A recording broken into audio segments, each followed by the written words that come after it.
Olá, eu sou o professor Robson Souza. Nossa tarefa hoje consiste em conversar sobre a ecoética numa perspectiva decolonial. O subtítulo dessa intervenção é Lógicas e Práticas Contra-Hegemônicas.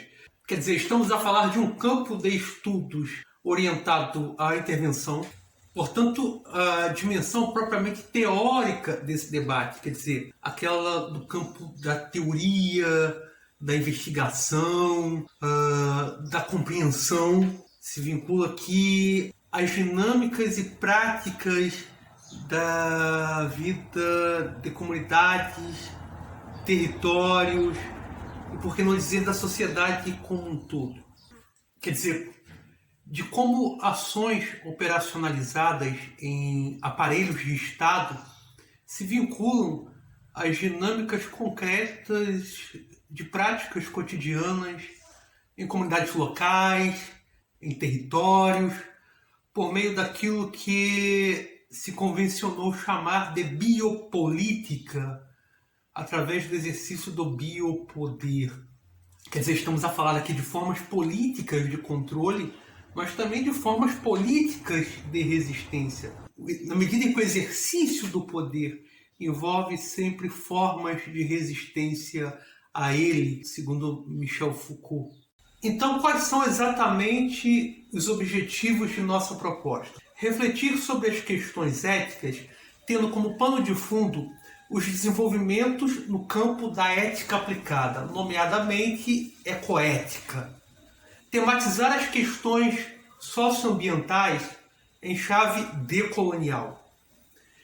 E, finalmente, pensar as lógicas e práticas contra-hegemônicas. Quer dizer, estamos trabalhando aqui naquele ponto de interseção, ou a partir de uma articulação entre temáticas teórico-práticas no campo da ética aplicada e, digamos, a análise das práticas sociais, tendo como referência as dinâmicas de resistência ao capital.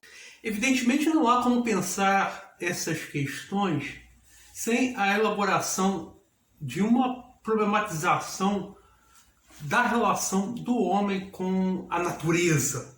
Obviamente, há muita resistência hoje com essa terminologia natureza. A sociologia contemporânea adota já há algum tempo, tem adotado já há algum tempo a terminologia meio ambiente, mas essa nomenclatura, quer dizer, esse significante meio ambiente surge, evidentemente, dessa relação sociometabólica, quer dizer, da relação entre homem, leia-se ser humano, e a natureza, e essa compreensão, ou a compreensão dessa relação sociometabólica, tem um pano de fundo mítico, inclusive.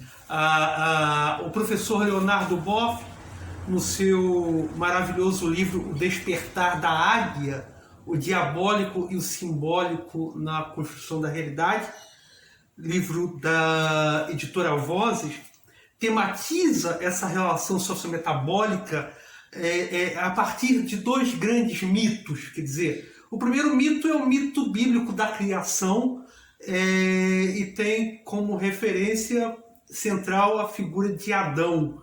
E o segundo mito é o mito grego de Prometeu. Quer dizer, a partir dessa compreensão mítica dessa relação sociometabólica, diz o professor Leonardo Boff: a vontade de poder e de dominação é um projeto antropológico em vigor desde o Neolítico. Ele ganhou sua expressão clássica no antropocentrismo, que marcou toda a trajetória cultural a partir de então. A sujeitar a terra, aproveitar-se de seus recursos, ignorar a autonomia dos demais seres vivos e inertes, conquistar outros povos e submetê-los para construir a propriedade.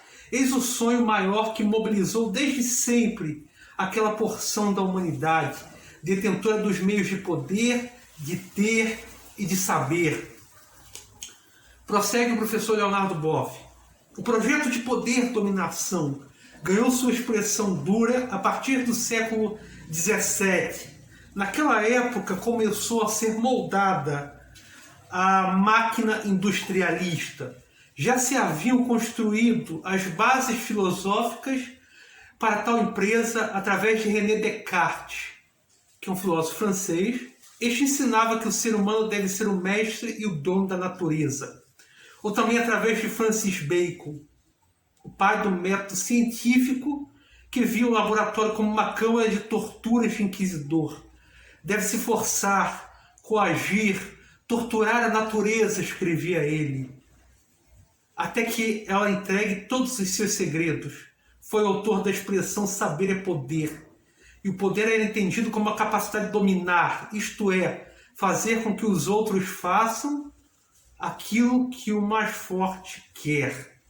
Aqui vale a pena ressaltar que mesmo as perspectivas materialistas do século XIX, evidentemente eu estou pensando aqui em Marx, partem de uma compreensão, não só Marx, mas principalmente Marx, diga-se de passagem, partem de uma compreensão transhistórica dessa relação, na tentativa de compreender as ambiguidades da produção e reprodução do que é imediatamente essencial à vida.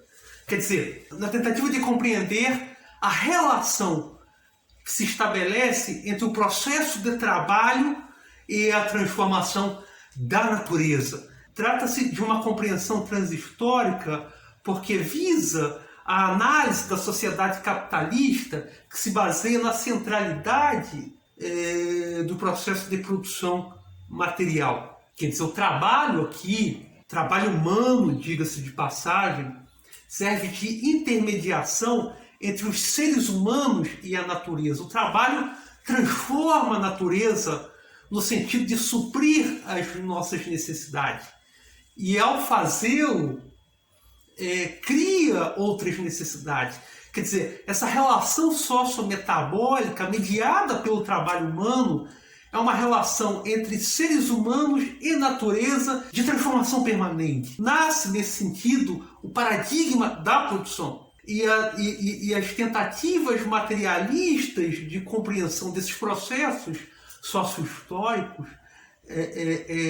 partem dessa relação, ou da compreensão dessa relação entre o homem e a natureza. Quer dizer, estamos partindo aqui de dois grandes a priori para compreender essa sociedade da dominação tecnocrática. Uma que tem como horizonte ou pano de fundo mítico, há que pensar aqui o mito da criação, ou o mito grego de Prometeu, e outra que parte dessa compreensão transhistórica do trabalho que serve de intermediação entre os seres humanos e a natureza, que tenta compreender a centralidade do processo de produção material na sociedade capitalista, na produção e reprodução do que é imediatamente essencial à vida. Quer dizer, no interior da tradição a qual me vinculo, o trabalho aqui ele é profundamente ambíguo. Ele se configura no interior dessa tradição como fonte de alienação e, simultaneamente, está na base de nossa emancipação. E, ao mesmo tempo, o trabalho aqui se configura na raiz de uma dominação tecnocrática do mundo a partir da constituição da racionalidade instrumental. Quer dizer, a racionalidade instrumental se configuraria a partir de uma determinada leitura de mundo orientada à intervenção, à transformação da natureza, visando suprir as nossas necessidades. Aqui a dinâmica da produção, impulsionada pela lógica do consumo, delineará os contornos precisos do tipo de sociedade que se desenvolve nos países centrais a partir do século XIX, uma sociedade orientada segundo a lógica de sua própria expansão, quer dizer, uma sociedade que se baseia em mecanismos expansionistas, desenvolvimentistas. Nesse sentido, todo paradigma desenvolvimentista pressupõe, digamos, um fator ilimitado de expansão desse tipo de sociedade, pressupõe uma sociedade que pode se expandir cada vez mais, pode se desenvolver cada vez mais, enquanto extrai recursos da natureza. Quer dizer, enquanto se apropria, enquanto expropria recursos naturais. Essa reprodução sociometabólica pressupõe, nesse sentido, a expropriação ilimitada de recursos naturais. Todo paradigma desenvolvimentista se baseou nessa lógica, ou vem se baseando nessa lógica. Nessa perspectiva, o paradigma da produção se apresenta a nós como a gramática de inteligibilidade das lógicas imperialistas e neocoloniais no século XIX. Nessa perspectiva, o paradigma de produção se apresenta a nós como a gramática de inteligibilidade daquele momento expansionista do século XIX, quando as potências europeias se lançaram nas aventuras imperialistas e neocolonialistas, buscando expandir territórios, evidentemente interessadas em matérias-primas, mas também em mercados consumidores. Quer dizer, o paradigma da produção se vincula necessariamente aqui a uma dinâmica social orientada pela lógica da expansão, pelas lógicas da extração de matérias-primas e pela busca de mercados consumidores. Isso explica bem as dinâmicas presentes nos séculos XIX e XX, as dinâmicas imperialistas, explica também as consequências sociais, quer dizer, delineia também os contornos das consequências sociais desse paradigma. Grandes guerras mundiais foram guerras capitalistas nesse sentido, e nos apresenta os limites dessa lógica. Quer dizer, há quem diga que a reprodução sociometabólica do capital esbarra em limites estruturais. Quer dizer, a compreensão desses limites estruturais nos ajuda a entender a urgência da questão socioambiental no século XX. Toda a compreensão da questão socioambiental passa pelo entendimento dos limites estruturais de um paradigma orientado pela expansão e reprodução infinita do capital. Quer dizer, o reconhecimento da urgência da questão ambiental no século XX surge do conhecimento dos limites da reprodução ampliada do capital. Quer dizer, o capital esbarra nos seus limites estruturais. O reconhecimento da urgência da questão ambiental no século XX surge do mapeamento de tendências globais. Aceleração da industrialização, rápido crescimento populacional, a vasta desnutrição, diminuição de recursos não renováveis, deteriorização do meio ambiente, aquecimento global, poluição industrial e agrícola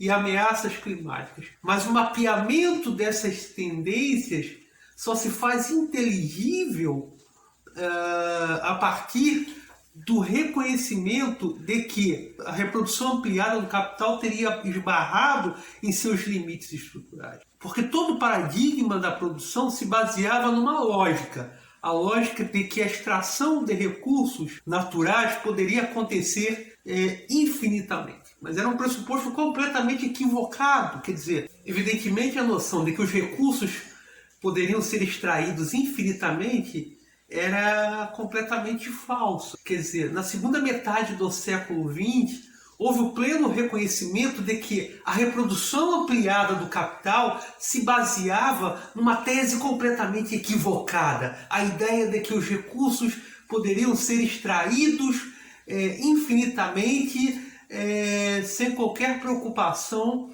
com a questão ambiental, sem qualquer tipo de preocupação com questões de natureza climática. Evidentemente,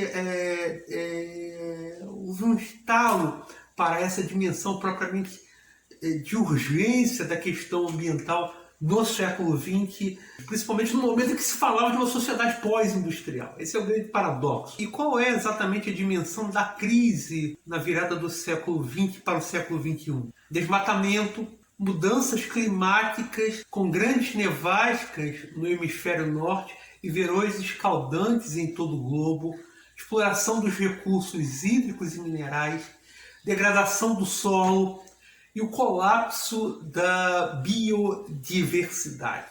Na medida em que todo o paradigma da produção se baseava numa tese equivocada, a tese da exploração infinita dos recursos naturais, o reconhecimento de que essa tese era falsa delineou os contornos da crise ambiental, da crise socioambiental, a partir da segunda metade do século XX. Dois exemplos bastante práticos que nos servirão de ilustração para a urgência dessa questão socioambiental. O primeiro deles, a extração de recursos hídricos, esbarra em problemas de natureza estrutural. Esgotamento das fontes, consequentemente, gera uma maior demanda de energia por exploração desses mesmos recursos, que, por sua vez, gera a utilização de recursos naturais nessas matrizes energéticas. Quer dizer, isso se torna um ciclo vicioso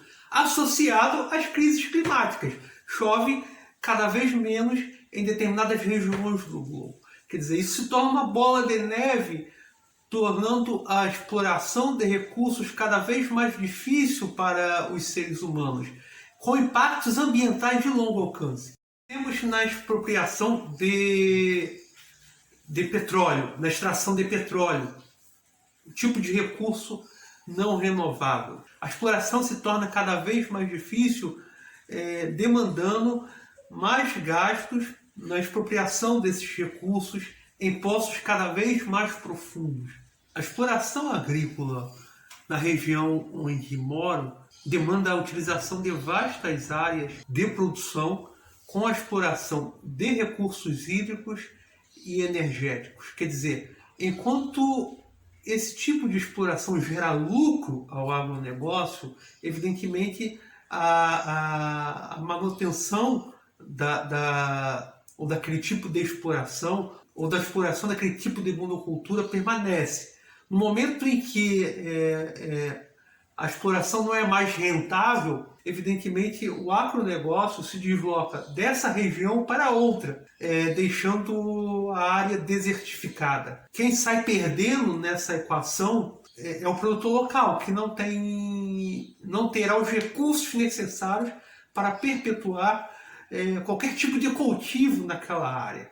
Evidentemente, a crise socioambiental gerou entre governos, países, a construção de um novo vocabulário para a noção de desenvolvimento. Esse vocabulário surge, evidentemente, nos anos de 1980, no exato momento em que a própria noção de desenvolvimento incorpora, digamos, os elementos da crise, redefinindo os contornos da ideologia de progresso. Quer dizer, o capitalismo foi capaz, naquele momento, de repensar o seu vocabulário, incorporando, digamos, os ajustes supostamente necessários ao enfrentamento dessa crise. E a noção de desenvolvimento sustentável surge naquele contexto como uma noção de desenvolvimento que atende às necessidades do presente sem comprometer a capacidade das gerações futuras de atender às próprias necessidades. A noção tinha por objetivo central reduzir, naquele contexto dos anos de 1980, o impacto humano no meio ambiente.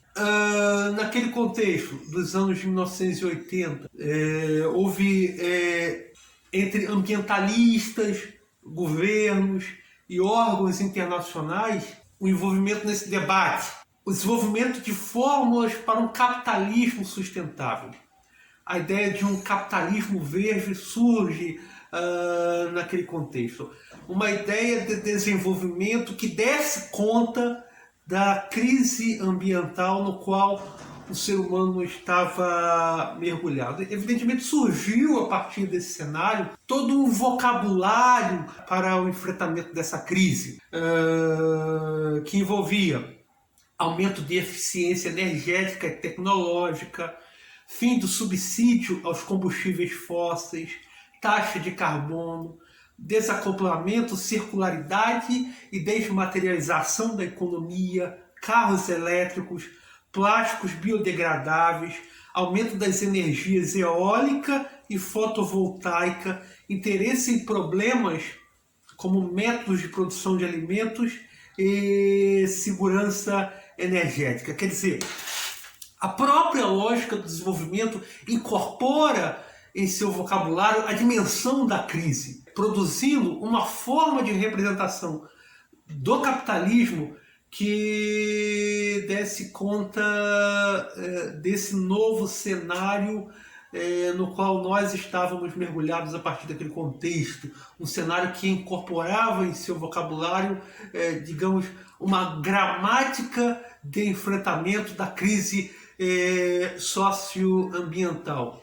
A dimensão propriamente política de enfrentamento da crise surge nos anos de 1980 com a construção de uma gramática política entre ambientalistas, governos e órgãos internacionais.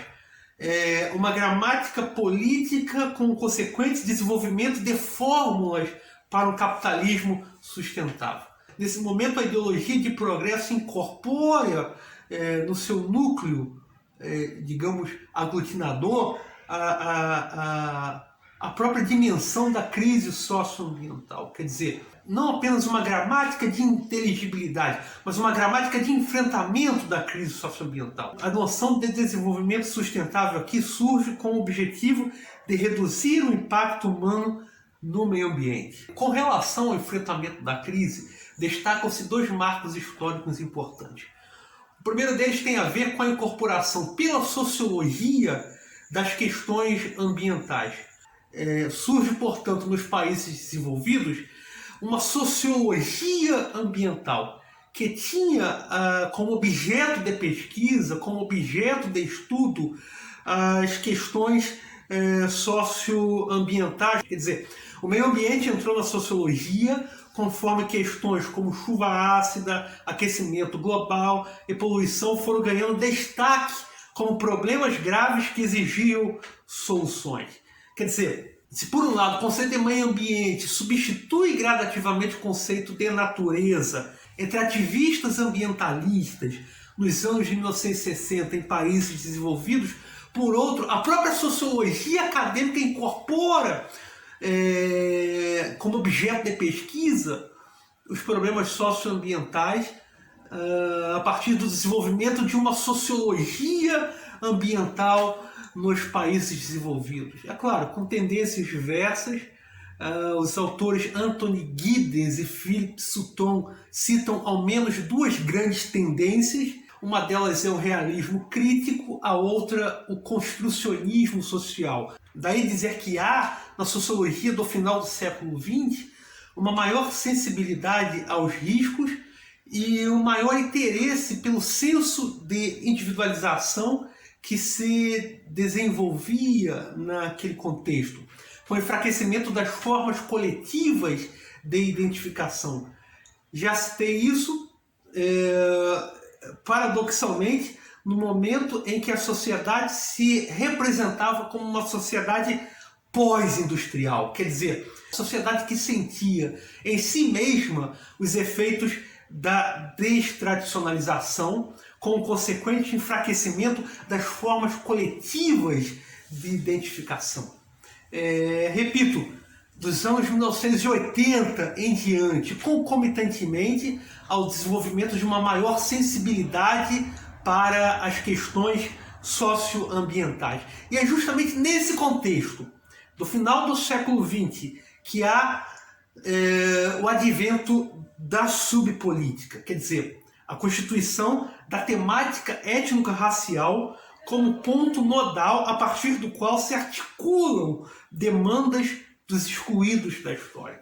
O paradoxo se expressa justamente na ideia de que uma maior sensibilidade aos riscos se desenvolve par a par a um maior senso de individualização, concomitantemente ao enfraquecimento das formas coletivas de identificação. A noção de classe desaparece completamente do vocabulário político daquele contexto. Estamos já falando do fim do estado de bem-estar social, do welfare state, e a sociedade capitalista sentiu os efeitos da destradicionalização. É justamente nesse contexto que se desenvolve uma maior sensibilidade aos riscos socioambientais e ao advento da subpolítica, quer dizer, a constituição da temática étnico-racial como ponto nodal a partir do qual se articulam demandas dos excluídos da história. É justamente nesse contexto que há o surgimento do multiculturalismo, nas suas formas hegemônicas, críticas, reativas, enfim. Há um rico debate sobre isso. Agora, que todas as questões que dizem respeito ao eu e que eram consideradas manifestações de individualismo passaram a ocupar o centro do palco. Surge uma nova identidade do político em termos de política de vida e morte. Quer dizer, concomitantemente ao esvaziamento das formas coletivas de politização, ao desenvolvimento de uma agenda política associada a subsistemas políticos de enfrentamento da crise.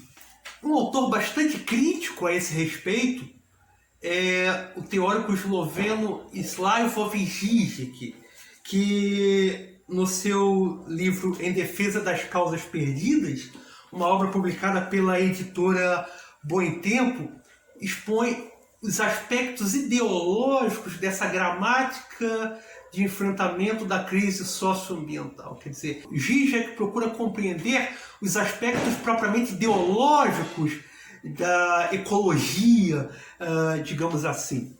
Evidentemente, há diferentes formas políticas de enfrentamento. A noção de desenvolvimento sustentável não é a única delas.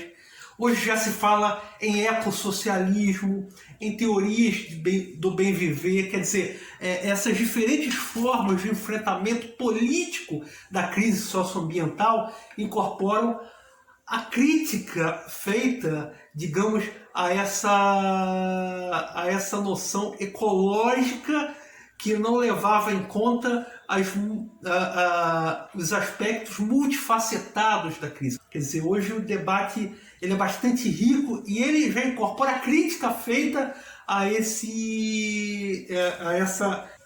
essa ecologia do final dos anos de 1990, virada do século XX para o século XXI, que se expressava de maneira ideológica naquele contexto. O Žižek tem um tratado bastante interessante nesse sentido, porque problematiza a dimensão propriamente ideológica do enfrentamento da crise, que não levava em conta, digamos, a força que o capitalismo tem de reorientar, digamos, a sua gramática de inteligibilidade e incorporar em si mesmo as críticas feitas a ele. Isso em nada desvaloriza a agenda associada ao pensamento decolonial. A agenda associada ao pensamento decolonial explicita a permanência de uma mentalidade colonial como uma questão a ser problematizada ainda hoje, enquanto colonialidade do poder, enquanto colonialidade do saber, bem como explicita os dispositivos de manutenção das desigualdades sociais do Brasil. A agenda decolonial não apenas trouxe à luz esses problemas, como delineou novos modos políticos de intervenção. E esses novos modos políticos de intervenção terão rebatimentos na agenda dos movimentos sociais, quer dizer, na reconfiguração discursiva de um campo de batalhas, de um campo de lutas e, digamos, a construção de um novo vocabulário de enfrentamento da crise socioambiental. Noções como comer é um ato político, quer dizer, comer é um ato político, mas a comensalidade acontece entre os próximos. Quer dizer, a comensalidade se realiza muitas vezes na privacidade dos nossos lares. Mas mesmo na privacidade dos nossos lares, dispositivos políticos de biopoder se fazem presentes. E a agenda decolonial explicita os contornos desses dispositivos. Dispositivos de colonialidade, dispositivos de saber, dispositivos de poder, epistemicídios, nutricídios, quer dizer, a agenda pós-colonial e decolonial não apenas permitiu, digamos, o surgimento de uma nova gramática de inteligibilidade das lutas políticas, como redimensionou o campo das lutas, tendo em vista esse novo momento político do final dos anos de 1990, virada do século XX, início do século XXI. Quer dizer, dispositivos de manutenção das desigualdades sociais no Brasil estão presentes no nosso cotidiano, e conceitos como o de democracia, cidadania e liberdade podem soar absolutamente vagos ou até mesmo estranhos ao cotidiano de milhares de pessoas. Quer dizer, essa repolitização no plano da individualidade, essa repolitização no plano, digamos, de coisas do cotidiano, recoloca o problema político em novos termos, explicitando, digamos, alternativas políticas para o enfrentamento da crise socioambiental. Uma questão que é fundamental para mim é se o acúmulo de esforços individuais será suficiente para a transformação da sociedade, se o acúmulo de esforços individuais será suficiente para a construção de um novo mundo possível. Essa é uma questão fundamental para mim hoje.